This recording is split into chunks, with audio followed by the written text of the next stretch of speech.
And good morning. I'm Bill English, the publisher here at Bible in Business. Bible in Business exists to help Christians in business integrate their leadership role with their faith in Jesus Christ. And we do this to understand all that the Bible says about owning and leading in business. So I want to thank you for joining us today. Today's episode is part of an ongoing series titled Profiles in Stewardship. These interviews are intended to illustrate what Christian stewardship looks like in the real world for Christian business owners and leaders who lead in business. So, from time to time, I talk with business leaders about how they integrate their role with their Christian faith. These profiles in stewardship interviews are unscripted. I only do one take, I don't go back and edit them, and they are hosted on the Bible in Business YouTube channel. So today I'm talking with Kirby Spike on the topic of Christians who work for difficult bosses in multicultural environments. Now, look, difficult bosses are everywhere. They exist in business, ministry, churches, politics, sports, and elsewhere. In her book, My Boss is a Jerk, Kathleen Rayo describes difficult bosses as insecure, childish, selfish, dictatorial, and egocentric. In more extreme situations, these bosses can be rightly thought of as narcissistic. Difficult bosses violate known rules of civility for their own purposes. They often live in a world of damaged relationships. They mistreat others through verbal abuse, anger, intimidation, humiliation, or superiority. And when they're not in control, they may become anxious and tense because they can have an even greater fear of failure. These difficult bosses are usually gifted individuals with a track record of success, even though they may have a wake of hurting and damaged individuals. Business and ministry leaders often look the other way in quiet trade-off decisions between the success difficult bosses bring to the organization and the damage these people do to their direct reports. Some days, perhaps most days, they're really good to work with. But even if the ratios are 95 good times to 5% bad times, the 5% can outweigh the good times. Kirby has experience working for difficult bosses. Kirby is a former IT director for 3M in St. Paul. He was responsible for a number of things like setting up and overseeing global IT service centers in Poland and Costa Rica and the Philippines. He has deep experience in IT governance and strategic planning, as well as Six Sigma. And he also managed vendors and did a lot of program management as well. Kirby spent over 30 years working at 3M, but in addition to his work at 3M, he served as an elder in his church, has led small groups, and participated in mission trips to Haiti, Romania, and Liberia. So, Kirby, welcome to Profiles in Stewardship and Bible in Business. Well, thanks, Bill. It's an honor to talk with you. And full disclosure, my wife and Kirby went to college together. We won't say how long ago that was. So, housekeeping, couple housekeeping things. First of all, we do have chat services. So if you're watching, you can enter in either the YouTube or the Facebook UI. There should be a way to enter a comment or a question that will show up here at our end, and we'll be happy to incorporate your comments or your questions. Secondly, I have a screen to my left, and sometimes I need to look at that screen. So if I turn away, doesn't mean that I'm not listening to Kirby. It just means that I'm looking up something on my screen, or if I look down, I'm taking notes. So with that, let's go ahead and get started, Kirby. We wanted to start today because you've worked for some really great bosses and some really difficult bosses. You've been all over the map on this. How do you have a servant mindset as a Christian when you're working for a difficult boss? Well, I think we have to know who our real boss is to begin with, and that's the Lord Jesus Christ. And even when you have difficult bosses, you're serving him and you're serving the boss that you work for. And that's part of your witness in the workplace. And were there any particular scriptures that you relied on that kind of helped you in that way? Well, I go back to Mark 10, verses 43 to 45, which basically says, if you want to be great in God's kingdom, you want to be a servant of all. And I think that servant mindset is so important in the workplace because a company serves its customers. A company serves the shareholders. As an employee, you serve the company. So service is Mhm. really painted through every aspect of business. Yeah, it really is. And the here and now, what's going through my head is that the here and now often takes um, not precedent, but also just becomes all that we can see. Yeah, we're serving Jesus, but Jesus isn't physically here with us, and so we see the boss in front of us, and that's our whole here and now. And yet, what you're saying is um, serving Christ in the marketplace by serving your boss, whether they're a great boss or a bad boss, serving the shareholders. That's really part of serving Christ. Mm-hmm, mm-hmm. I think God gives us assignments in life, and we don't know what those are all the time. And I've gotten on that kind of an assignment theme lately because there are times in my life when I've really felt called to certain situations Hmm. and obeyed that call. There are times when it was a human call and I didn't listen to God, and I saw the difference of how those two calls manifested themselves. But, I think the call in the workplace is to serve. Yeah. How do you discern? So I'm going to bunny trail with you for just a moment since you brought it up. How do you discern God's call? How do you discern between a human call and God's call for you? And I'm not saying this is going to be normative for everybody, but for you. I think when God calls me, he just gnaws away at me and it keeps circulating through what he wants me to be doing in a way that I can't ignore. You know, I I don't I'm not saying that I'm the most perceptive person when it comes to God, but I can think of instances where he just called me into something and said, you need to take action or you need to do something. Yeah, and it becomes easier to do the difficult things when you know that God has called you.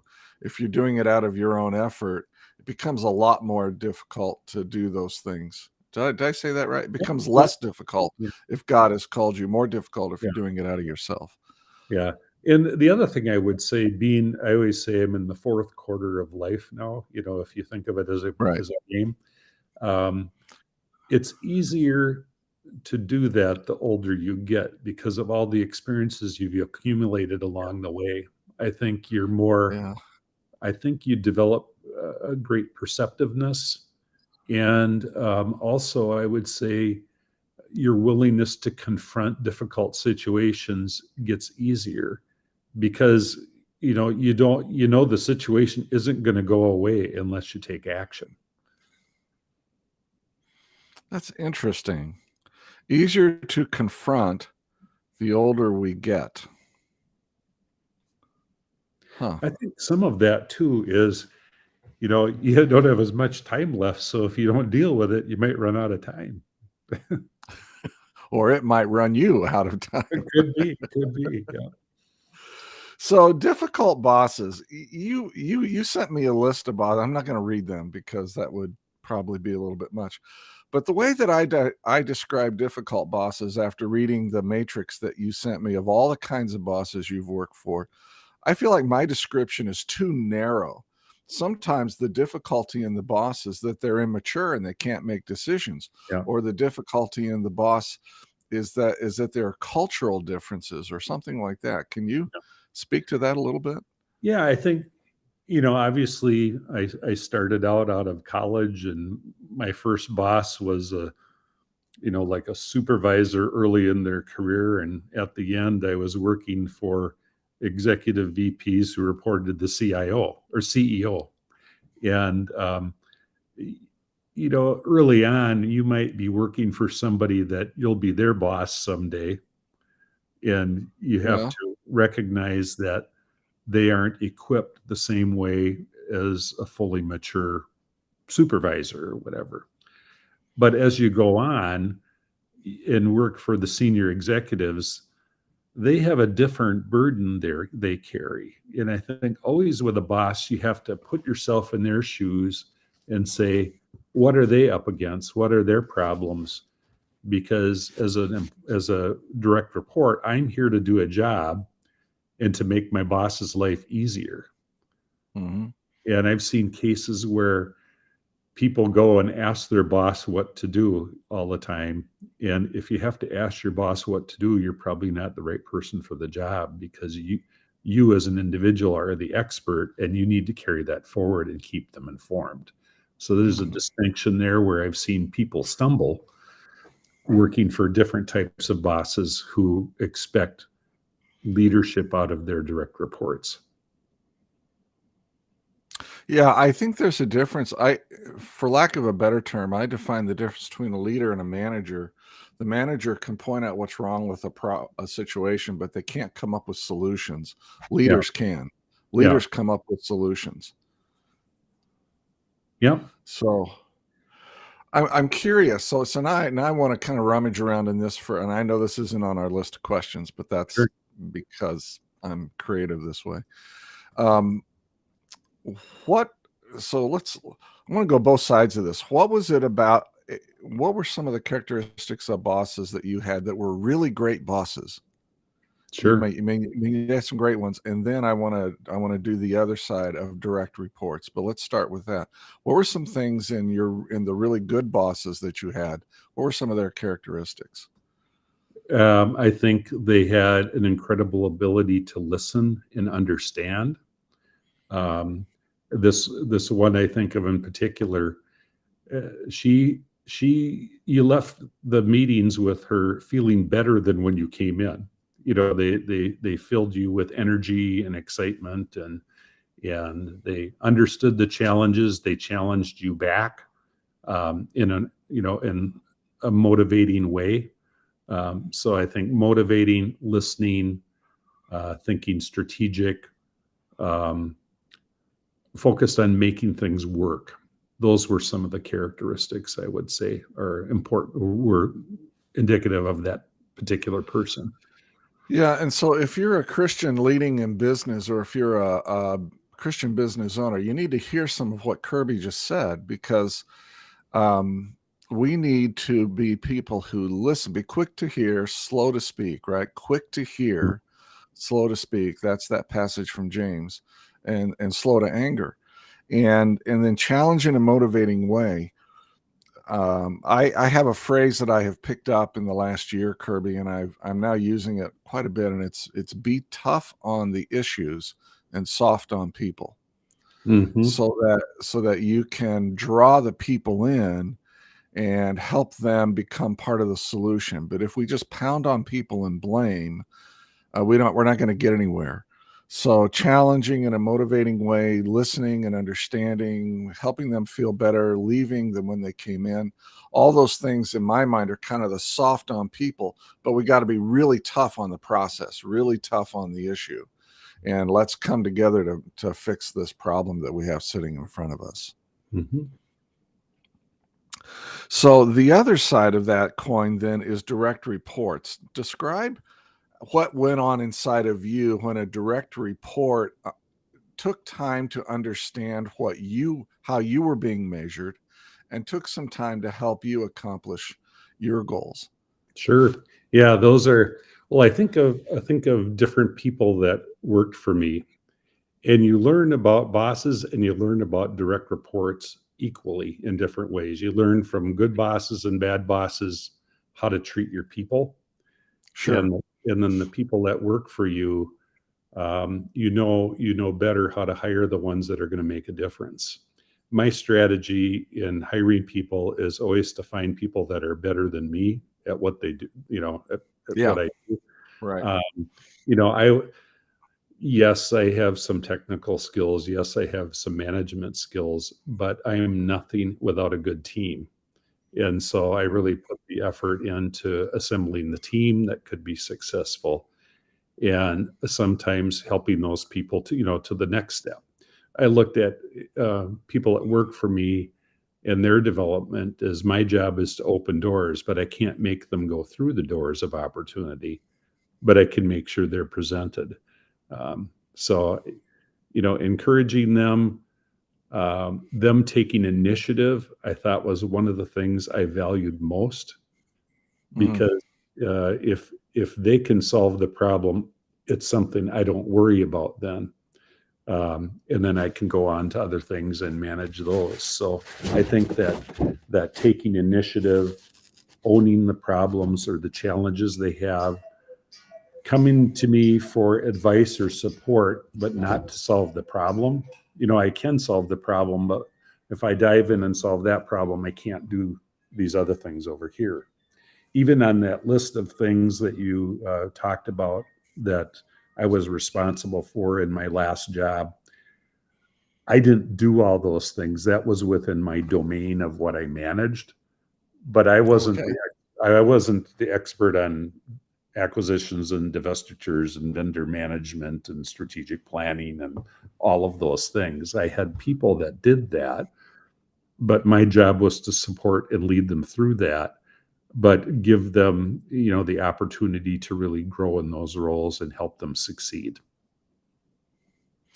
So and in doing so, you're growing them. You're growing their professional skills, their professional development, so that they can one day maybe take your place as you move on to something else. Absolutely. Yeah. Yeah. Yeah. I have found that when I'm trying to grow management teams, of course, now I'm in a little bit of a different situation, but as the CEO of a healthcare company, but what I tell my management teams is I try to get through a day without making any decisions, because I want them making all the decisions. Absolutely. And then I tell them, bring me, the CEO, the most crappy, horrible decisions that everybody's going to be mad at. The board's not going to like it. The staff isn't going to like it. The patients aren't going to like it. Everybody's going to be mad. Give those to me. I'll make those decisions and I'll take the arrows, kind of thing. That's and leadership. what that is, what's that? It's leadership. That's what leadership is. Yeah, leading is not a lot of fun sometimes. I'll tell you, it's just not. But what you do is, when you keep pushing those decisions out to your management team or to your staff, you're actually helping them grow if they will trust you enough to come in and process what they're doing. Mm-hmm. So, yeah. They need to know they need to know you've got their back. That's what things. Yes. Yeah, I tell the staff that I have in the home office that I will always defend you in public. And in private, it may not be so much, but I'm never going to diss you or throw you under the bus in front of a patient or in front of somebody else on the staff. I'm just not going to do that. We don't do that here, is the phrase I use. We don't do that here. So I'm talking with Kirby Spike, a former IT director at 3M in St. Paul. Kirby, if somebody wanted to get a hold of you and just ask you some additional questions or whatever, how would they do that? Sure. I'd be glad to share my email address. It's krspike, SPIKE, @gmail.com. All right. krspike @gmail. That's easy. Yeah. I have always enjoyed mentoring people and helping people talk through problems. And, if there's people I can help, I'm happy to do it. And so Kirby was the guy who introduced me to Ken Larson, who's the founder of Slumberland, who I interviewed last week. We actually had dinner at the table that you're sitting at there. So that was one of those God prompting things we talked about earlier. It's just like there's a dot over here and a dot over here, and these two guys need to talk. Oh, that's funny. All right, let's move on. How to manage and maintain your faith in a multicultural, multi-faith work environment. 3M, I bet, had a truckload of different faiths and a truckload of different values, personally, people. And just rummage in that area for a little bit. How did you work with your Christian witness in relation to a number of other people who had a number of different faith walks? Yeah. I would have to say it's easier than you think. And the ways that it's easier is, in the casual talk you have with people, you just talk about, what did I do this weekend? Well, we went to church, or we went here and there. One of the things, when I took some of those mission trips, I talked about it. And one of them I actually blogged, and I said, look, if you guys want to read my blog about this, here it is. You don't have to, but you can. And people read it. And so it's a way to not force it on people, but let them know who you are. Sure. That's who I am, and that's a part of me I can share. I don't get preachy in the workplace. I just let it flow out of who I am as a man of faith, in the actions I take. People know that. The one person who I would call kind of the superstar boss I had in my career, drives by our church when they go into the Twin Cities. And she always said, well, that's Kirby's church, because in your annual performance appraisal, you were encouraged to talk about things you did outside of work too, that are leadership oriented. So I'd put that stuff on there, and it's a way to just tell your boss who you are. When I came to 3M, where I met your wife, Bill, Kathy, was through InterVarsity Christian Fellowship. Yeah, she was. I put on my resume, for applying at 3M, that I was a small group leader in InterVarsity Christian Fellowship. Well, it happened to be that the guy that hired me was the son of a pastor. So I don't, sometimes those little things can open doors. I don't, I'm sure it was more than that, but, I always think we're in the business of planting seeds as Christians, and those are some of the seeds you plant. So I think just be who you are, Yeah. And I like that, be who you are. Most of us are not evangelists. Most of us do not go into the world. It's not like we get on the airplane in Minneapolis and we're flying to Los Angeles, and by the time we land, the whole cabin has been led to Christ. Right. That's, That's not who I am, but I am the things that I did at work and the behaviors that I had. Yeah. I wasn't perfect all the time, but for sure, I'm very human.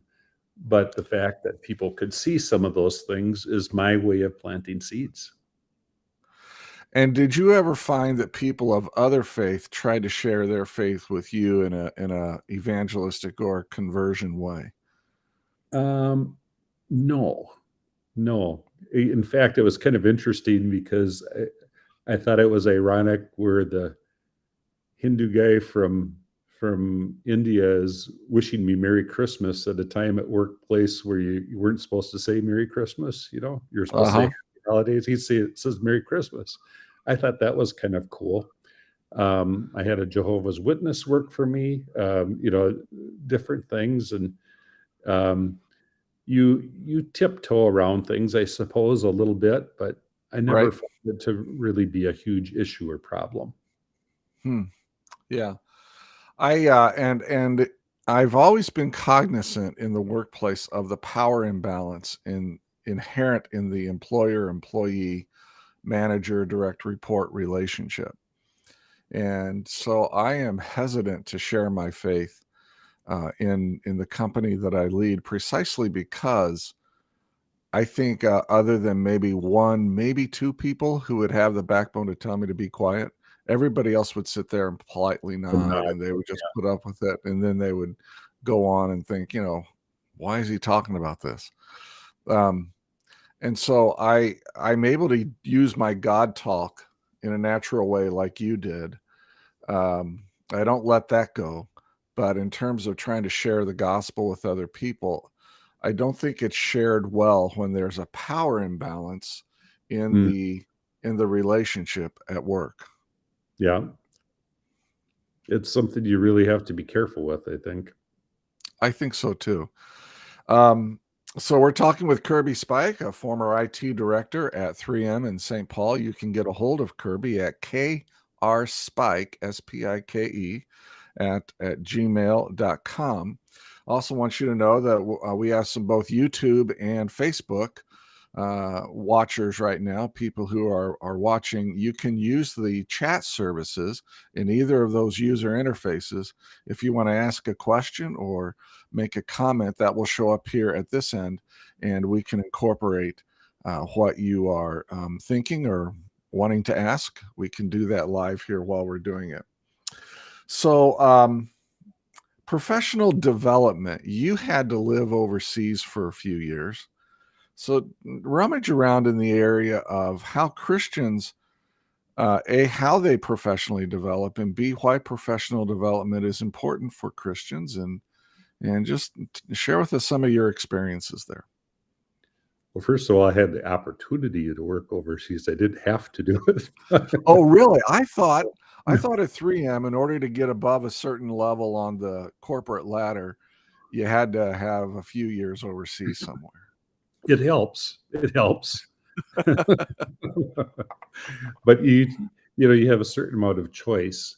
I think from career development, I'll tell you just a little story. When I went to school up at St. Cloud State University in central Minnesota, and I got a job through kind of a teacher who was teaching a night class at a local company. And I learned I was in IT, so I learned a certain technology. When I interviewed for the job, I had to go to the library to look up what they meant because I had no Google. There was no Google to say, what is this?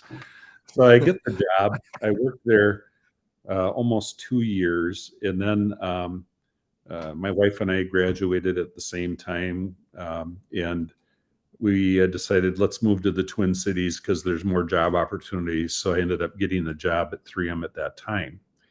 And I got the job because I put that University of Christian Fellowship leadership thing on my resume. But also I had a lot of experience with a technology that 3M was just getting into. So I think that was the carrot that got me the job there. Certainly wasn't my GPA because I wasn't a great college performer. Let's put it that way. And so I did that job for about 4.5 years. And my mindset was that, boy, my world, I can go to any company in the Twin Cities and I know this technology and, it's really great. Well, then I had an opportunity to do a different job, which meant throwing away that 5-6 years of expertise and going into something new. And I thought, boy, I hope that's the right thing to do. I did it. And all my peers thought I was nuts, but it was the best thing I ever did. And oh, really? The pattern for how I approached work in the rest of my life. And what I realized is that my value was in me as a person, not in necessarily specific technology I knew. So you're doing something on your desk that just muffled your microphone. So. Oh, I'm sorry. I moved the paper there. I'll fix that. How's that? But so I went out or branched off, did this totally new thing. Well, that led to then another 3 years later branching off and doing another totally new thing. Right. And you build kind of a reputation of here's a guy who can take on new things and make them work and learn. And that was a proving ground for me too, to just develop the confidence to say, it's not what I know, it's how I interact with people and my ability to learn and those types of things. So that kind of got in, I suppose at that age, I would have called it a risk taking a risk. Sure. But eventually that became a pattern of seeing opportunity. So then, going and working in Europe for that amount of time and coming back and having a variety of different jobs just was the way I grew my career, just proving myself in many different, work situations. learning a new technology, kind of going from A to B and then being successful with B, that's a whole skill set in itself. But Yeah. it's not a skill set you can learn in a book. You have to just do it You have a to do couple of it. 3 times. I look back at college and say, well, what did that teach me? It taught me fundamentals, Right. but the reality is everything I did at work, I had to learn. It was a new learning experience. Yeah. And I think for me, being in a technology field, I had some less introverted characteristics than my peers. So that allowed me to branch out and do some things that involved people that was different than maybe the people I was competing against in the workplace. Sure. So Yeah, that makes sense. when it comes to technology, I kind of did stuff maybe the first 5 to 10 years. And then after that, you talk about technology conceptually, but you don't really touch it. Right. You're You not know, actually in the UI doing right, configurations or right, implementations or anything, right? right. Yeah. Yeah. Yeah, no, and you mentioned your average GPA in college. Mine was very average too. It was, Mhm. and I had kind of the bad attitude, frankly, and I remember saying this to people. I get the same degree whether I have a 2.5 or a 4.0, Mhm. and that didn't serve me well. Uh, but if you were to go to look at the Fortune 500 CEOs, you would find that fully half of them in college had a 2.5 or lower GPA. Yeah. So Interesting. Yeah. GPA does not indicate your ability to be successful in That's right. business. That's right. I had to laugh because I was IT and corporate marketing for a while, and I had a lot of manufacturing plants under my domain, and my production management class and my marketing and class in college weren't my shining stars for grades. But I managed Well, to work for a Fortune, 100 company that that had 100 manufacturing plants in the U.S., and I was responsible for half of them. So isn't that, isn't that something? Oh, jeez. So I have found professional development with Christians. Uh, I and I shouldn't say this is Christian. This is just people in general, but Christians fall into this camp. A number of people develop just enough to do the job, and then they're done. Mhm. And they get really scared when they're asked to either have a job enlargement or expand their job duties, or we want you to take on this new job. I think a number of people just shy away because it's just they just don't want to be bothered with it, or it's just in their minds it's too difficult to upgrade my skills, that kind of thing. And I'm not sure that that's what Christ desires professionally for his people. I think he desires us to keep abounding. You see that phrase in the New Testament over and over: keep growing in, keep abounding in, keep becoming, so to speak, in various things. And I think um, I would like to see Christians do more with their own skill sets and push themselves more so that they have more credibility in the marketplace and can be thought of as people who are kind of the go-to people, and that then reflects well on our faith. I'm kind of monologuing here, but just want to get your take on that. Just a comment there is as I reflect on different people that work for me, different people I work for. People work for different reasons. You They know, do, don't they? That's right. yeah, it might be a person is just trying to hang on and survive. They've got a sick spouse, or they're a single parent, or Yeah, whatever, and they want a job that just provides for their needs, and they don't have the bandwidth or energy to really push in further than doing that job. And others may be at the peak of their capability. Um, but, you know, I think all of us are wired a little differently in terms of how far we want to pursue things. That doesn't mean you can be in a job that's at the top of your career potential and just do really, really good at that. That's totally honorable in my opinion. Sure. But I just make a mental note when I looked at people to say what what is their situation. It's always helpful, whether it's a boss or an employee, to try to sit in their shoes and look at the world from what the cards they're dealt in life. Hmm. Yeah, you're right about that. Because the personal life does bleed into the professional life, right? I mean, who we are at home dictates a lot of who we are at work. Yeah. So yeah, no, that's good. The problem I Go ahead. had sometimes is, sometimes you push and you challenge people, but finding that, not having them break under the push or the encouragement, you have to Right. be sensitive to that too. And, I had cases where I thought somebody had potential to do more, but they just didn't want it, and they ended up retiring early. They had enough of the workplace, and Hmm. it's people are motivated differently. I don't want to get off on motivation, although I think that's an interesting topic. Yeah. Okay. Let's move along. And my questions went away, and I don't know why. So I'm going to find my mouse here and bring them back up. Here we go. Managing conflict. Let's talk about managing conflict for just a moment. I perceived you as a guy who really knew how to manage conflict well. I never worked with you or for you, although I did work at 3M for just, I don't know, 8 or 9 months. Mm-hmm.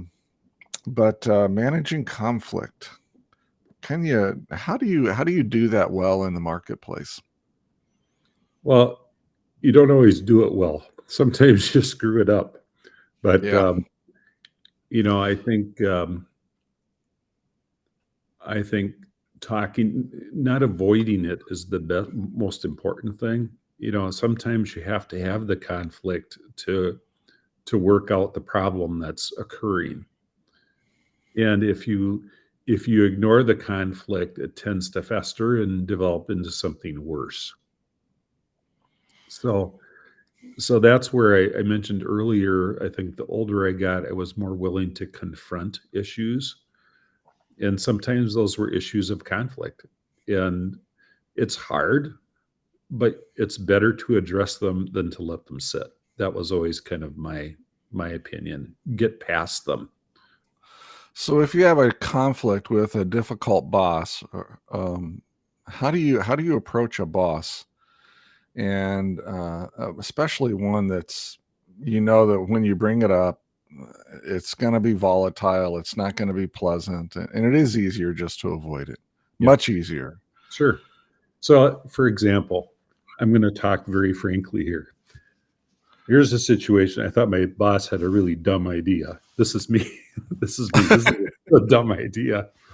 And my strategy, because this was a boss that was a fairly high ego. And instead of going in and sitting down with him and saying, I think you're wrong, I went in and said, help me understand where you're coming from on this, because maybe I'm wrong. Maybe, let's talk through this and tell me why you want to do this versus that. And it's a non-confrontational way of getting dialogue on the table. So I have the freedom to bring up my ideas, and I understand that other person better and where they're coming from. So if I thought my boss had a dumb idea, it was a way to kind of talk through that with them in a non-confrontational way. And did that work for you? Yeah, it worked. Huh. Yeah. That's a good idea. I think another thing, early in my career, when I was kind of in this consulting mode on this software product, and people would come, and I thought that was really Dom, I would always say, "Oh, that's interesting." and the people sitting around kind of picked up on that, saying that's interesting rather than saying this is really stupid or what.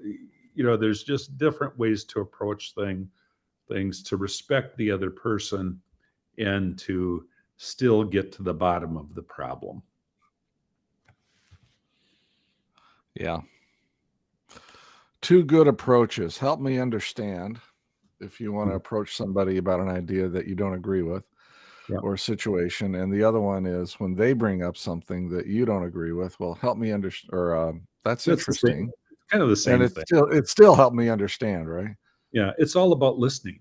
And in one case, it's listening to a boss to hear them talk it through.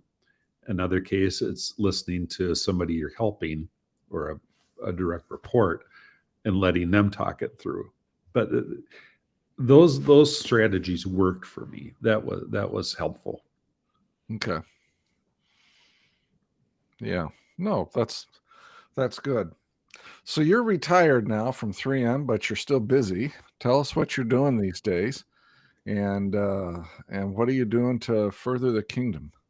Well, I'm collecting grandchildren, so that's been way fun.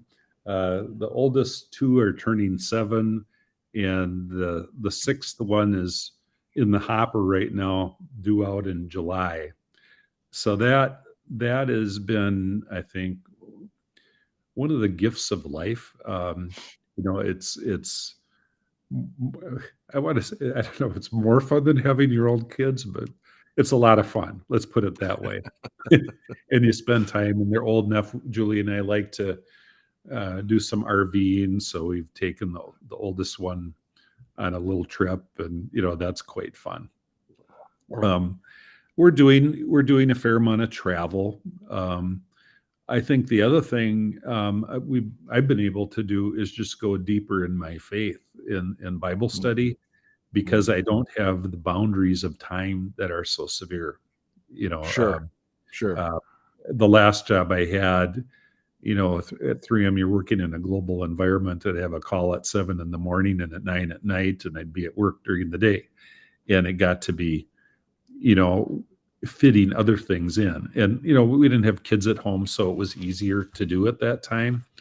Right. But now, my tip, I usually get up before my wife and I make the coffee and I have breakfast, and then I go and sit down and do my quiet time. And it might last 20 minutes or it might last 2 hours. It just depends on what I have going that day. But it's giving me some freedom to go a little deeper and to understand my faith better. So that's important.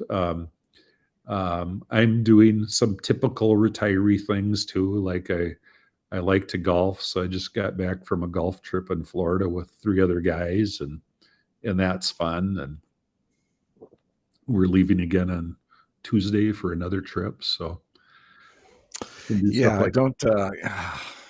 I know it's snowing outside right now. I know you're never going to retire, but I've heard you say that. I don't plan to retire anytime soon. I'm 62 at the time of this recording, but I don't plan to retire anytime soon. You just do different things. You do different things, and you have more time to do it. I'm going to show this real quick. By the way, if somebody wanted to get a hold of you, you're welcome for them to contact you and maybe ask a few questions. Oh, absolutely. And so you can get a hold of Kirby at KR Spike, SPIKE, Kirby Spike, KR Spike at gmail.com. And I know he would enjoy dialoguing with you. And, we're recording this in March of 2023, but if it's March of 2025 or 2026 and you're watching this, you're more than welcome to get a hold of Kirby. Although he may be on a golf trip in Florida, and you may have to wait a few weeks for him to respond. So I do want to emphasize the fact that I am very open to that. It's one of the things I have a passion for. I just got off a video conference with a person from Poland yesterday, kind of talking about next jobs and those types of things. It's just something I like to do, so I'm happy to do it. Good, good. Thank you for making yourself available. If you are a manager in business, I'm just going to push this up here for just a second. I would invite you to take a look at my book, Biblical Wisdom for Business Leaders, 30 Sayings from Proverbs.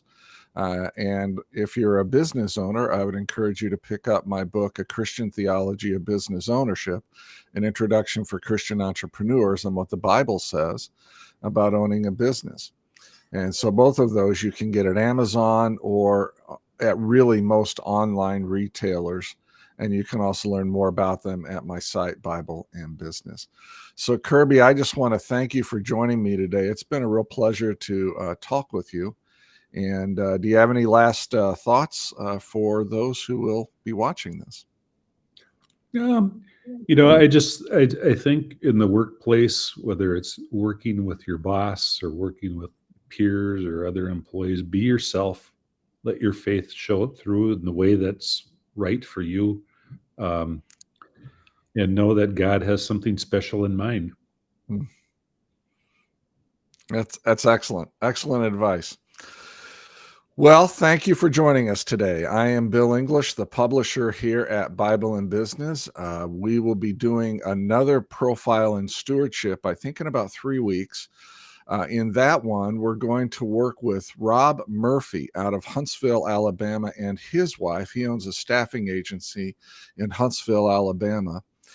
Those two and my wife and I are going to hop on a call.